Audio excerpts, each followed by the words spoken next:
فلا هادي له وأشهد أن لا إله إلا الله وحده لا شريك له وأشهد أن سيدنا ومولانا محمدا عبده ورسوله صلى الله عليه وسلم.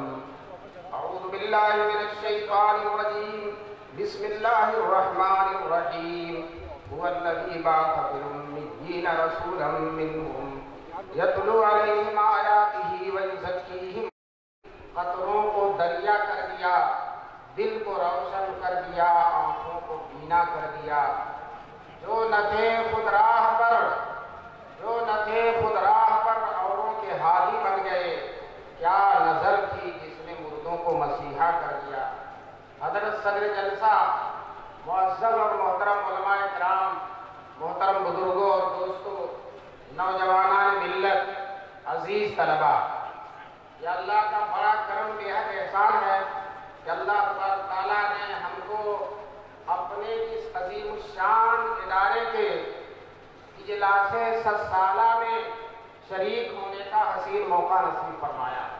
یہ مدرسہ جس کے اجلاس 100 سالہ میں آپ حضرات شریک ہیں، اور امید کبھی ہے کہ انشاءاللہ ایک 100 سالے کا اور موقع مل جائے گا. بہرحال اللہ کا کرم ہے کہ عظیم مدرسے میں اور آپ حضرات تشریف فرما ہے اور اجلاس شروع ہے اور 9 بجے سے اجلاس چل رہا ہے. کافی دیر سے آپ حضرات بہت سارے علماء کرام کی انتہائی عظیم پرمغز معزز اور اعلیٰ درجے کی تقریریں آپ حضرات نے سنی ہیں. اب وقت بالکل آخر میں ہے، آخری لمحہ ہے، لوگ تھک چکے ہیں. کسی بڑی لمبی چوڑی تقریر کا موقع نہیں ہے، لیکن جو ہے چند باتیں آپ کے سامنے عرض کرتا ہوں. میں نے قرآن کریم کی ایک آیت پڑھی. آیت میں اللہ تبارک تعالیٰ نے جناب رسول پاک صلی اللہ علیہ وسلم کی 4 صفات بیان فرمائی. 4 صفات اہم ترین جو آپ صلی اللہ علیہ وسلم کی رسالت اور تبلیغ دین کی زندگی میں انتہائی اہم صفتیں ہیں. ان صفتوں کو اللہ تبارک تعالیٰ نے اس آیت میں یکجا بیان فرمایا. فرماتے ہیں هو الذی بعث فی الأمیین رسولا منہم. وہ اللہ جس نے عرب کے امیوں میں ایک رسول مبعوث فرمایا. اب آگے حضور صلی اللہ علیہ وسلم کی 4 صفتوں میں سے پہلی صفت بیان فرماتے ہیں یتلو علیہم آیات. لوگوں کے سامنے اللہ کی آیتوں کی تلاوت فرماتے ہیں. دوستو، مکہ کا ماحول جس نے 300 سال سے توحید دیکھا ہی نہیں تھا، شرک و بت پرستی کی انتہا تھی، بے شمار معبودوں کی پرستش ہوتی تھی. خانہ کعبہ میں 300 سے زیادہ بت رکھے ہوئے تھے.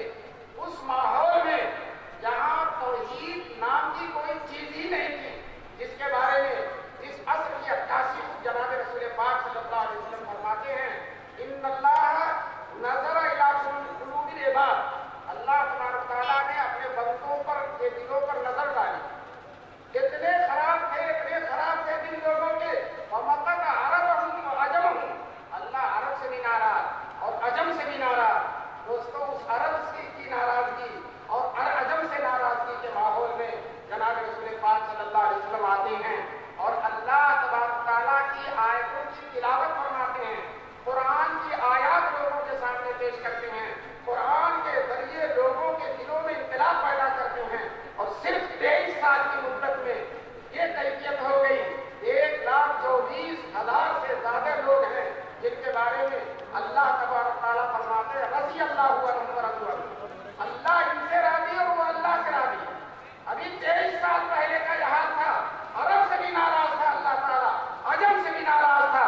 آج جناب سرور کونین صلی اللہ علیہ وسلم کی برکت سے عرب سے بھی خوش ہو گیا اور عجم سے بھی خوش ہو گیا اور ساری دنیا میں اسلام کی لہر دوڑ گئی. اس لہر دوڑنے کی بنیاد ہے جناب رسول پاک صلی اللہ علیہ وسلم کا لوگوں کے سامنے قرآن کی آیتوں کا پیش کرنا. چنانچہ قرآن نے دلوں کی دنیا بدل دیا. قرآن نے لوگوں کی کیفیتیں بدل دی. وہی لوگ جو اب تک شرک و پرستی کے رسیا تھے، آج توحید کے اعلیٰ مقام پر قائم ہو گئے.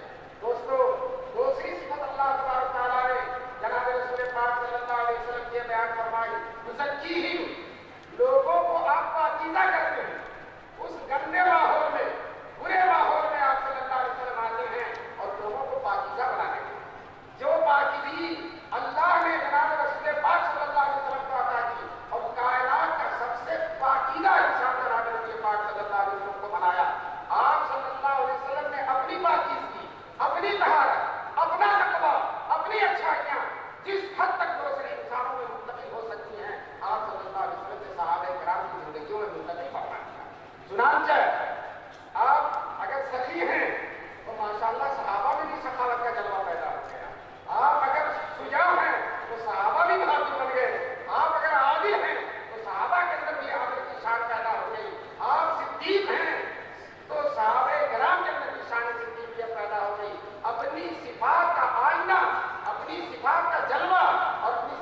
رسول پاک صلی اللہ علیہ وسلم کے لیے تکلف اگر آپ کے پاس موجود ہے اسے دے دیا.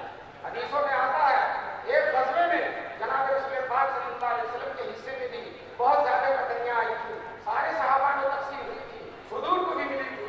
دو پہاڑوں کے بیچ میں وہ بکریاں چل رہی تھی. ایک اجنبی صاحب آتے ہیں اور کہتے ہیں بکریاں ساری مجھے دے دیجیے. انہوں نے ایک دو بکری نہیں مانگی, سب کی سب جناب رسول پاک صلی اللہ علیہ وسلم نے ساری بکریاں ان کو عطا کر دی. یمن کے بادشاہ نے حضور صلی اللہ علیہ وسلم کے پاس قیمتی حسین چادر بھیجی. سفید چادر تھی, سرخ رنگ کی دھاریاں تھیں, ہدیہ تھا. جناب رسول پاک صلی اللہ علیہ وسلم نے قبول فرمایا. چادر اوڑھ کر آپ مجلس میں بیٹھے, چہرے مبارک چمک سے زیادہ خوبصورت, اور اس پر پھر یہ چادر کی جو زندگی اور چادر کا حسن و جمال عجیب کیفیت ہو رہی تھی. ایک صحابی نظر اٹھا کر بار بار چادر کو دیکھنے لگے. حضور پاک صلی اللہ علیہ وسلم نے ان کے دیکھنے کو دیکھ کر چادر اٹھا کر فوراً ان کو دے دی. انہوں نے مانگا نہیں تھا, زبان قال سے سوال نہیں کیا تھا, لیکن زبان حال سے اس چادر کو جو ہے انہوں نے دیکھا. جناب رسول پاک صلی اللہ علیہ وسلم کو احساس ہوا یہ چادر انہیں پسند ہے. حضور صلی اللہ علیہ وسلم نے ان کو چادر دے دیا. دوستو یہی سخاوت حضور نے صحابہ میں بھی منتقل فرما دی. جب مسلمان مکے سے ہجرت کر کے مدینے میں تشریف لے گئے, مدینے میں میٹھا پانی نہیں تھا. اس وقت ایک کنواں تھا جس کا پانی میٹھا تھا, اس کا مالک یہودی تھا, مسلمانوں کو پانی نہیں لینے دیتا تھا. ایک دن جناب رسول پاک صلی اللہ علیہ وسلم کو مسلمانوں کی یہ تکلیف دیکھی نہیں گئی. آپ نے مسجد نبوی میں نماز کے بعد اعلان کر دیا یہ چادر جو خرید کر مسلمانوں پر وقف کر دے, یہ کنواں جو خرید کر مسلمانوں پر وقف کر دے گا, میں اس کے لیے جنت میں بہتی ہوئی چھلکتی ہوئی ناری کی ضمانت لیتا ہوں. دوستو یہ اعلان سننا تھا. سیدنا عثمان غنی جاتے ہیں, یہودی سے کہتے ہیں کنواں بیچ دو. یہودی کہتا ہے بہت پیسہ لوں گا, بہت پیسہ لوں گا. حضرت عثمان غنی نے کہا جو کہو گے دے دوں گا, جو کہو گے دے دوں گا. کیوں؟ ان کی نظر پیسے پر نہیں ہے, ان کی نظر اس نہر پر ہے جس کی ضمانت جناب رسول پاک صلی اللہ علیہ وسلم نے لے لی. چنانچہ پیسہ دینے لگے. جب حضرت عثمان غنی یہودی کا مانگا ہوا پیسہ دینے لگے, یہودی شرارت کر اتر آیا. اور دوستوں اگر شرارت نہ کرے تو یہودی ہی نہیں ہوتے. یہودی کے لیے شرارت ضروری ہے. چنانچہ اس نے جو ہے کہا کہ آدھا کنواں بیچوں گا, آدھا نہیں بیچوں گا. حضرت عثمان غنی نے سوچا کہیں آدھے سے بھی نہ اتر جائے, آدھا کنواں جو ہے اسے خرید لیا اور خرید کر وہیں کھڑے کھڑے مسلمانوں پر وقف کر دیا. اب ماشاءاللہ مسلمانوں کی بہار آ گئی. آدھے کنویں کا مالک یہودی اور آدھے کنویں کا مالک یہ مالک سارے مسلمان ہیں. اور شرط یہ ٹھہری ایک دن کا پانی یہودی لے گا اور ایک دن کا پانی مسلمان. دوستو میں آپ سے عرض کرتا ہوں اللہ تعالیٰ نے سب سے زیادہ عقل دنیا میں مسلمانوں کو دی ہے. مسلمانوں سے زیادہ کسی کی عقل نہیں. ہمارے نبی پاک صلی اللہ علیہ وسلم عقل الناس ہیں, کائنات میں سب سے عقل مند ہیں. وہی شان عقل قیامت تک کے لیے امت کے اندر منتقل ہو گئی ہے. دوستو کچھ لوگ کہتے ہیں یہودیوں کے اندر عقل ہے, کچھ لوگ عیسائیوں کو کہتے ہیں, کچھ لوگ اور کسی کا نام لیتے ہیں. دوستو اگر ان کے اندر عقل ہوتی تو کم سے کم جنت کا راستہ تو اختیار کرتے. وہ عقل ہی کس کام کی جو جنت کا راستہ ہی نہ بتا دے. علامہ اقبال شاعر کہتے ہیں ڈھونڈنے والا ستاروں کی گزرگاہوں کو, ڈھونڈنے والا ستاروں کی گزرگاہوں کو اپنے افکار کی دنیا میں سفر کر نہ سکا. جس نے سورج کی شعاعوں کو گرفتار کیا زندگی کی شب تاریخ سے ہٹ کر نہ سکا. سورج کی شعاعیں پکڑ لیا تو کیا ہوا, ایمان کی شعاع نہیں پکڑ سکا. دوستو سب سے زیادہ عقل مسلمانوں کو. چنانچہ مسلمانوں نے اپنی عقل کا استعمال فرمایا. جس دن مسلمانوں کی باری ہوتی 2 دن کا پانی لے کر کنویں سے اپنے برتنوں میں بھر لیتے. دوسرے دن جب یہودی کی باری ہوتی کنویں کے کنارے آ کر بیٹھ جاتا, صبح سے شام تک بیٹھا رہتا, ایک کٹورا پانی بھی نہیں ملتا. 1 دن ہوا, 2 دن ہوا, 4 دن ہوا. جب پیمانے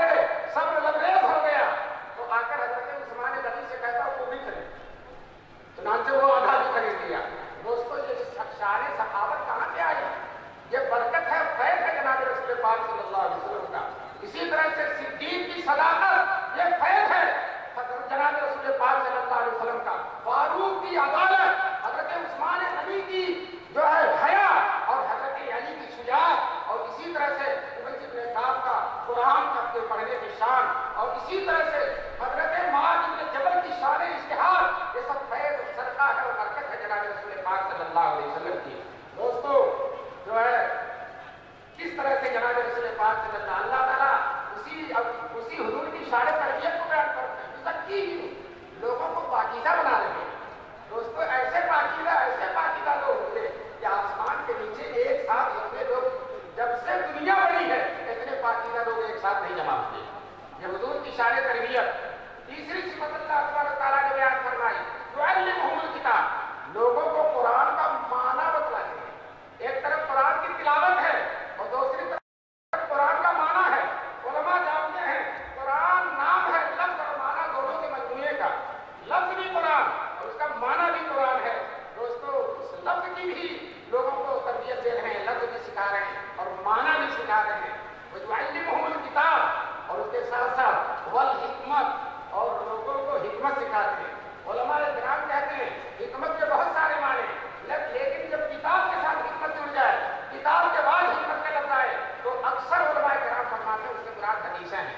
تو جناب رسول پاک صلی اللہ علیہ وسلم کی 4 صفت اس آیت کے اندر بیان کی ہے: قرآن کی تلاوت، شان تربیت، اور قرآن کے معانی اور مطالب کو سمجھانا، اور احادیث کے لفظ اور معنی کو بیان کرنا۔ یہ 4 صفت جناب رسول پاک صلی اللہ علیہ وسلم۔ دوستو انہی 4 صفتوں نے کائنات میں انقلاب پیدا کر دیا اور زمانہ کہاں سے کہاں پہنچ گیا۔ جن سے اللہ ناراض تھا وہ ایسے ہو گئے جن سے اللہ خوش ہو گیا۔ دوستو میری تقریر کا موضوع جو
मकाम हासिल किया। बड़े बड़े उलमा की जहाँ परवरिश हुई, बड़े बड़े उलमा जिस मदरसे में पढ़कर तरबियत हासिल करके और अल्लाह की ज़रबा लगाकर जो बड़े बड़े उलमा आदमी तैयार हुए। अंग्रेजों ने सोचा न ये मस्जिद रहे न इनकलाबी पैदा हो, जड़ से उखाड़ कर मस्जिद को तोड़ दिया, जड़ से खत्म कर दिया। आप तो मेट्रो की खुदाई में मस्जिद निकल आई और जाकर लंदन से उसका नक्शा भी ले आए और दिल्ली के मुसलमान तैयार थे कि फिर तामीर करें, लेकिन कुछ लोगों ने इसके लगा दिया है। बहरहाल अर्ज करता हूँ कि अंग्रेजों ने उस अकबरी मस्जिद को जहाँ इनकलाबी उलमा मुजाहिदीन दीन के दाई और सिपाही पैदा होते थे खत्म कर दिया और बेशुमार उलमा को फांसी दे दी। आप सुनते होंगे तकरीरों में कि अंग्रेज जो फांसी देने के थे तो हुक्काम ने उनसे कहा था मौलवियों को फांसी दो, तो वो मौलवी कैसे कौन होते हैं, मौलवी क्या पहचान है, तो कहा टोपी लगाए होंगे, कुर्ता लंबा होगा, पाजामा ऊंचा होगा, ये मौलवी है। इस तरह से बेशुमार उलमा को फांसी दे दी। बड़े बड़े उलमा हाजी अब्दुल्लाह मुहाजिर मक्की जैसा मुफ्ती आलम हिजरत करके मक्का चला गया। मौलाना शाह अब्दुल गनी मुजद्दिदी जिनके फैज़ तरबियत से इनके सामने हदीस पढ़कर मौलाना रशीद अहमद गंगोही और मौलाना कासिम नानवी जैसे मुहद्दिसीन और उलमा और मुतकल्लिमीन इस्लाम पैदा हुए, वो भी हिजरत करके मदीने में चले गए। बड़े बड़े उलमा जुर्सत हो गए और अंग्रेज पूरे तौर पर हावी हो गया, मदरसों को खत्म कर रहा है और इसी तरह से जो है दीनी खानकाहों को खत्म कर रहा, दीनी मराकिज़ को खत्म कर रहा। बाकायदा इंग्लैंड से उर्दू सीख कर पादरी आते थे पानी के जहाजों में बंद करके और हिंदुस्तान में इस्लाम को मिटाने के लिए जामा मस्जिद की सीढ़ियों पर खड़े होकर एक आदमी कुरान के खिलाफ, इस्लाम के खिलाफ, हदीस के खिलाफ, हुजूर पाक की मुक़द्दस सीरत के खिलाफ तकरीरें करते थे, लोगों को जलाते थे। अजीब कैफियत थी। 1857 में उलमाए किराम ने इन अंग्रेजों को खत्म करना चाहा, तहस-नहस करना चाहा, लेकिन अल्लाह का फैसला कुछ और था। अंग्रेज मज़ीद ताकतवर हो गया और जो उलमाए किराम जो अंग्रेजों के खिलाफ तलवार लेकर उठे थे वो शिकस्त का शिकार हो गए। लेकिन दोस्तों, ये अल्लाह वाले मायूस नहीं होते। हमारा मजहब, हमारा दीन, हमारा कुरान, हमारी हदीसें, हमारे नबी ने हमको मायूसी नहीं सिखाई है। ये अल्लाह के बंदे रोते रहे, तड़पते रहे, दिलाते रहे, अल्लाह के हुजूर आंसू बहाते 10 साल तक मुसलसल तहज्जुद में गर्म आंसू बहाते रहे, रोते रहे, तड़पते रहे कि बारे इलाहा खुद इस्लाम की हिफाजत की कोई सबील पैदा करवा दे। दोस्तों, ठीक 10 साल के बाद उस वक्त के जितने बड़े बड़े उलमा थे, अल्लाह थे, सबके दिलों में इज्तिमाई इल्हाम हुआ। हकीमुल इस्लाम हज़रत तारिक तैयब साहब रहमतुल्लाह अलैह अपनी किताब में लिखते हैं कि इज्तिमाई तौर पर अल्लाह ने सारे बुजुर्गों के दिल में डाला कि दीन की हिफाजत की यही शक्ल है कि मदरसा कायम किया जाए। चुनांचे इन्हीं इल्हामात रब्बानी की रोशनी में अल्लाह वाले इकट्ठा हुए, अपने इल्हामात का तबादला फरमाया। किसी ने कहा कि मुझे इल्हाम हुआ कि मदरसा खोला जाए, किसी ने कहा मैंने ख्वाब में देखा कि मदरसा खोला जाए, किसी ने कहा मेरे दिल में बात आती कि मदरसा खोला जाए। चुनांचे ये सारे के सारे उलमा इकट्ठा हुए 1866 में और देवबंद की सरजमीन में एक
रहमतुल्लाह अलैह ने रखी। और ईद रखने के बाद इन हजरात ने दुआ किया, बारे रहा वफा की हमने बुनियाद आज तेरे आसमां रख दी, जहां था संग दर तेरा जमीन अपनी वहां रख दी। दोस्तों वो मदरसा चलता रहा बढ़ता रहा। अंग्रेज ने पूरी ताकत लगा दिया कि मदरसे को खत्म करे। चुनांचे कुछ लोगों ने अंग्रेजों को शिकायत कर दी कि 1857 के बागियों ने मदरसा खोला है, चुनांचे इस मदरसे का जायजा लिया जाए, इंक्वायरी कराई जाए। दोस्तों बहुत बड़ी इंक्वायरी करने के लिए मौलाना याकूब साहब जो सदर मुदर्रिसीन थे, वो बच्चों को जलाले पढ़ाते थे, वो अक्सर आकर उनके सबक में बैठा और सबक में इतना मुतासिर हुआ, दिन पर इतना असर उसने रिपोर्ट लिखी, ये लोग बड़े अच्छे लोग हैं, ये लोग अच्छा माहौल पैदा करते हैं, अच्छे अफराद तैयार करते हैं, अच्छी रियासत तैयार करते हैं, ये मुल्क के मुफ्तिस हैं, मुल्क के खादिम हैं, ये मुल्क के बागी नहीं है। दोस्तों अंग्रेजों के दौर में दारूल की इसी तरह से हिफाजत हुई जैसा कि फिरौन के घर में हज़रत मूसा अलैहिस्सलाम किया था। और दोस्तों ये मदरसा चलता रहा। बानी ने वसीयत किया था, उन्हीं वसीयतों की रोशनी में मदरसा चला।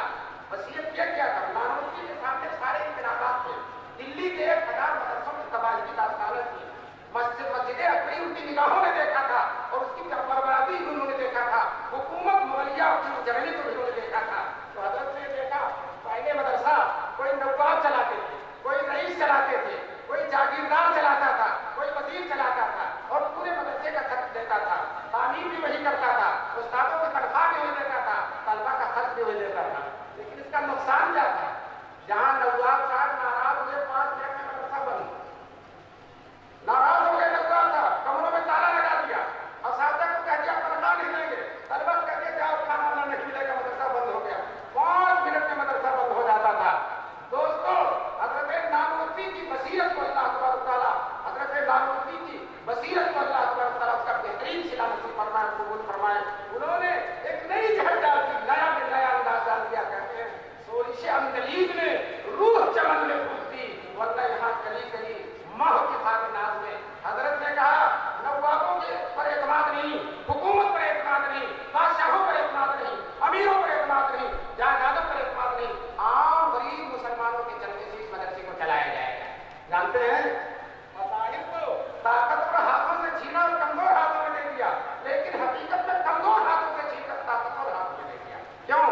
रईस आज है कल नहीं रहेगा, बादशाह आज है कल नहीं रहेगा, वजीर आजम आज है कल नहीं रहेगा, लेकिन ये अवाम रोज रहेंगे, अवाम रोज रहेंगे। इनकी ताकत से मदरसा चल, इसका फायदा क्या हुआ?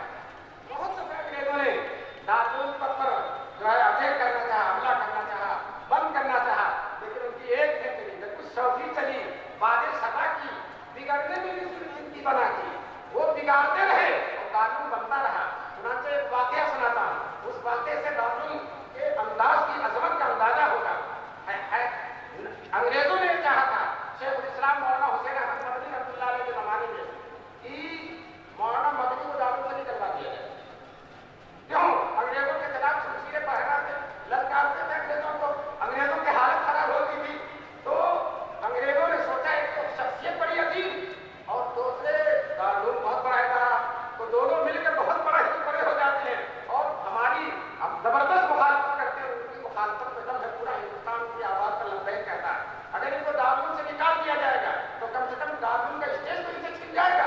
चुनांचे अंग्रेज तो कुछ कर नहीं सकता था, क्यों? दारुल 1 पैसा भी अंग्रेजों से नहीं लेता था, 1 पैसा भी हुकूमत से नहीं लेता था। लेकिन हैदराबाद के नवाब अंग्रेजों के तरफदार थे। अब अंग्रेजों ने हैदराबाद के नवाब को इस्तेमाल किया। नवाब साहब से कहा आप अपना असर रसूख इस्तेमाल करके, दारुल में आपका असर है, लोग जानते हैं आपकी अहमियत है, आप अपना असर रसूख इस्तेमाल करके मौलाना मदनी को दारुल से निकलवा दीजिए। चुनांचे हैदराबाद के नवाब ने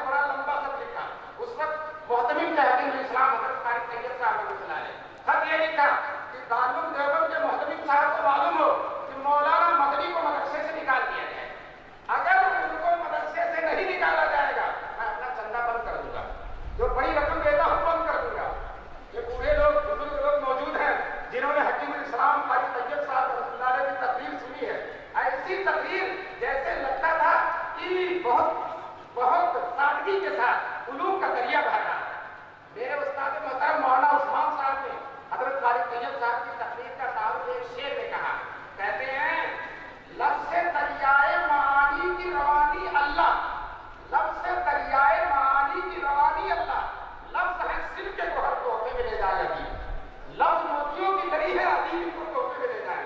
दोस्तों बुखारी तैयब साहब ने बड़ा प्यारा जवाब दिया, आधे सर से लिखने के काबिल है। जवाब ये लिखा हैदराबाद के नवाब को, नवाब साहब को मालूम हो मौलाना मदनी का मदरसे में रहना अंग्रेजों के लिए बहुत मुफीद है। क्यों? हम उनको हफ्ते में 6 दिन छुट्टी नहीं देते, बुखारी और मुस्लिम उनसे पढ़वाते हैं, और 1 दिन जुमा का छुट्टी का मिलता है। मुल्क में कहीं जाकर अंग्रेजों को ललकारते हैं।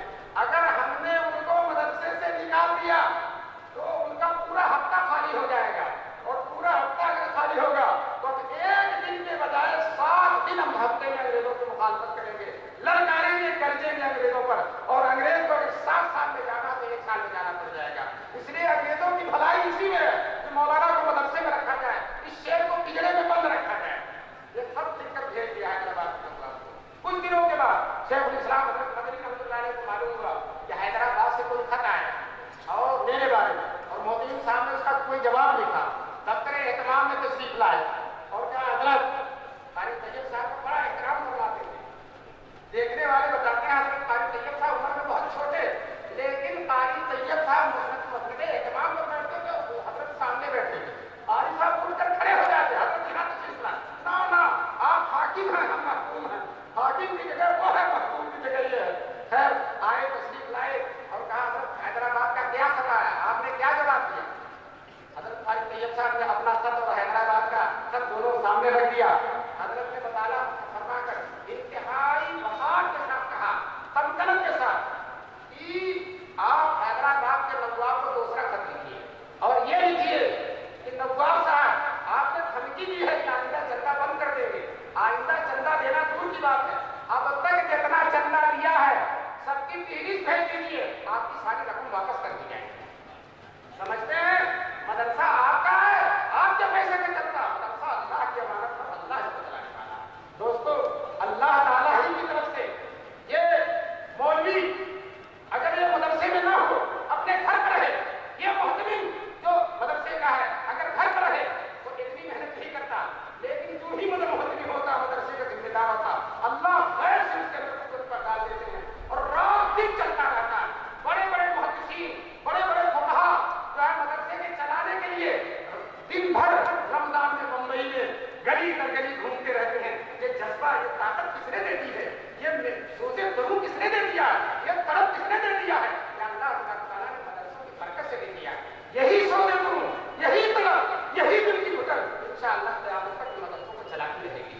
मैंने देखा है बड़े बड़े उलमा, खुद मेरे वालिद साहब बड़े चय्यद वाले, पूरे रमजान बम्बई में चंदा करते। एक बुजुर्ग गुजरे हैं मौलाना उस्मान साहब शाहगंजी, बड़े आलिम थे, अच्छे शेख इस्लाम हज़रत मदनी रहमतुल्लाह अलैह के शागिर्दों में थे, और रमजान में चंदा करते थे। तो अपना तारुफ लिखा, जोश मलियाबादी ने लिखा, मैं खाने भी मिलूंगा, फलां जगह मिलूंगा, फलां जगह मिलूंगा।